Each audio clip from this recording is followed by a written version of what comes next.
Hey everybody, this is Laura with Jot and Tittle Vintage Typewriters. Welcome today to this typewriter tutorial. We're going to take a look at an Olympia SM3. This is in olive green, and I just want to take a moment to mention if you've got an SM3 or SM4, this video will be very helpful to you, but I want to talk about this machine in particular because by looking up the serial number on the database, if you go to typewriterdatabase.com, that's where you can see, the year of your typewriter.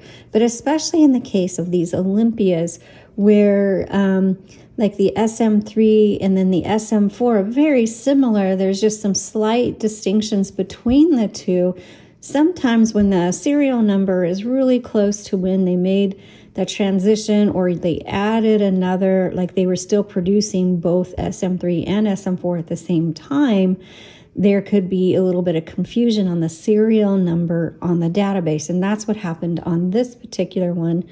The serial number showed that it was an SM4, but the structure of the typewriter revealed that it was really an SM3. And if you want to know what the difference is, the SM4 has two buttons right here. They're called key set tabulators. This is where you set your tabs, would be down here. This does not have it. So, when it's told me it was an SM4 and I'm looking at it, I realized it's really an SM3 because it's missing the key set tabulators. You go up to the top, which will, I'll cover here in a second, and you set your tabs at the top. So that is the difference between an SM3 and an SM4. Okay, now that I've shared that part of it, I am going to move quickly through this typewriter tutorial. So get out your typewriter, follow along if you'd like, and let's get started. So let me go ahead and take this paper out. This is your carriage, and I was mentioning the tabs, and so if you look right here on the back is where you set your tabs. And so when they moved to the SM4, they took these tabs and they moved them to the front by the space bar. But this is where you just press and drag to set your tabs. And while we're back here, you can see in here, this is your paper holder, and I will put this down and pop that up for you. There's a little button right here on the right side. You just press that. And there's your paper holder. Comes in quite handy. And then, like I said, this is your carriage. To move your carriage, the carriage release lever is right here. Now, if your carriage won't move, that's probably because the carriage has been locked. And this swivel lever on the left side locks the carriage.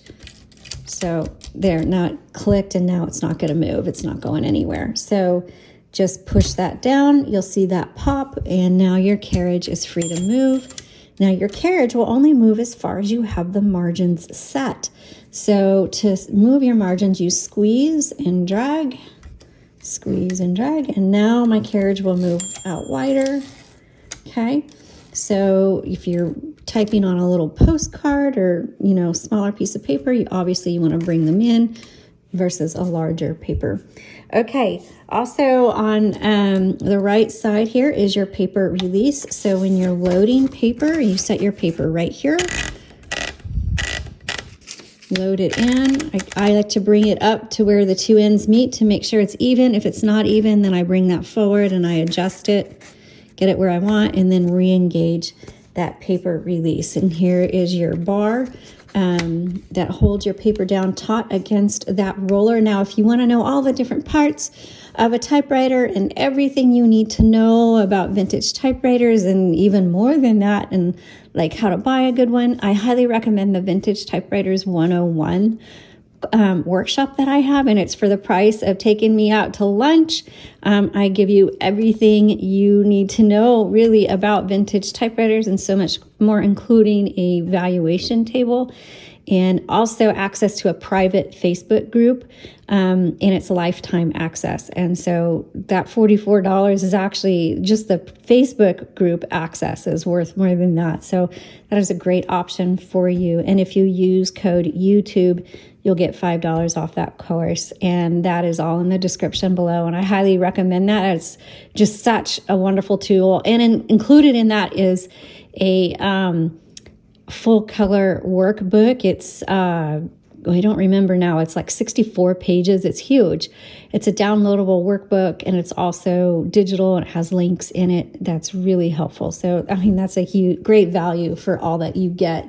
Really has almost everything you need to know about vintage typewriters in that course. Okay, so let's keep going. On the left side, you have your line selector. So there's triple spacing, double spacing, single spacing.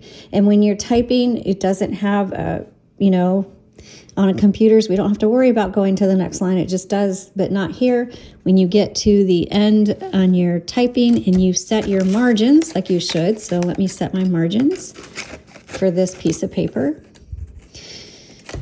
As you get close to your the end, whoop, there's your bell. And that bell tells you, hey, you are close to your margin. You need to go to the next line, and you just hit that return handle, and it advances you to the next line, plus it takes you to the beginning. There are some electric typewriters that have a power return, but most typewriters are manual. Okay, so now I'm going to open up the top here, and to do so, I'm going to move this carriage to the left to move that handle out of the way. The reason that a lot of typewriters have some nicks and scratches here is because they try to open this top with the handle either right above it or too close to it. So I'm just going to pop that open, and inside you can take a look here, and that is your ribbon, what that ribbon looks like. This one, I am not sure if this one uses a universal ribbon or not. This looks like a specialty spool, but it does look like the size of a universal ribbon. I will try to make a note below if I remember. But you can also go to a playlist, and the link to the playlist will be in the description below, on installing and changing out typewriter ribbons. So check out the playlist there. When you are changing out your ribbons, make sure that the black is on the top and red is on the bottom. I'll just point out a couple things that needs to be threaded through with these little double barrel guide wires, or whatever you want to call those. Make sure they're threaded through that. You have these little metal arms that are holding that spool down. You have to pull those back before you remove the spools. Here are your type bars in your basket. This whole area is like the escapement. Over here on the right side, this is your tension selector, and that determines how hard your type bars will strike your paper, okay? And, you can adjust the tension usually with your fingers. Like I have a very light hand. My husband has a very heavy hand. And then you can use this. And this is just like fine tuning. Okay, when you close the lid, you can do that, but make sure you press all the way down. Did you hear that click? Make sure your cover is all the way down, because the clearance between your handle and this cover is minimal, is really minuscule. And again, that is how a lot of the damage happens on the covers of typewriters. Okay. All right, there it is.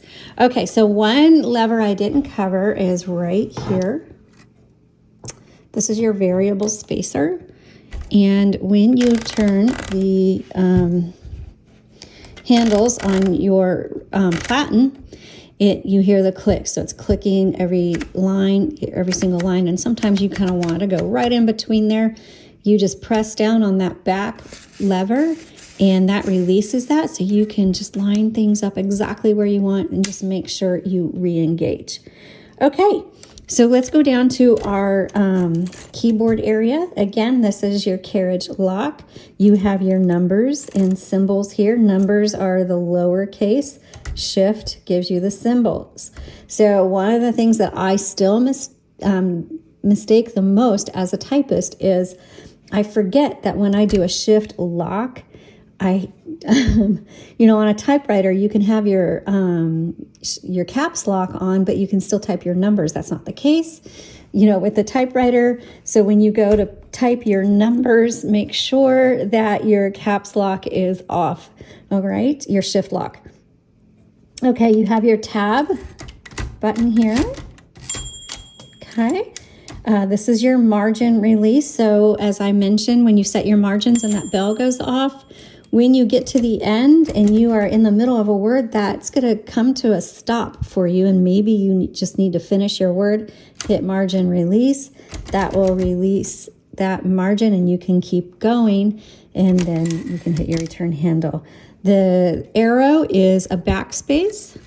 Backspace does not erase. It is not a delete button, just backspaces. And then you have your color selector down here. So right now, and I don't know why they do this, they put blue and black and white on the color selectors, even though your ribbon is black and red. But the blue setting is the black ribbon. The white is a stencil setting. And what happens is your keys they look like they're striking, but they're not quite striking the paper. Well, they are, sorry, let me take that back. They are striking the paper, but the ribbon vibrator right here, and so that vintage typewriter course will tell you all the parts of a typewriter.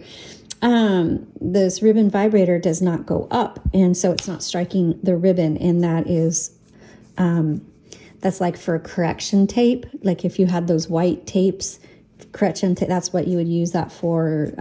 Anyway, you're never probably ever going to use it. So if you're typing and it's not typing quite right, check your color selector. Make sure it's firmly on the black or the red selector. Okay, so that is how to use a Olympia SM3. Take a look at this 1958. Thanks so much for watching. Please like and subscribe, and I'll see you next time.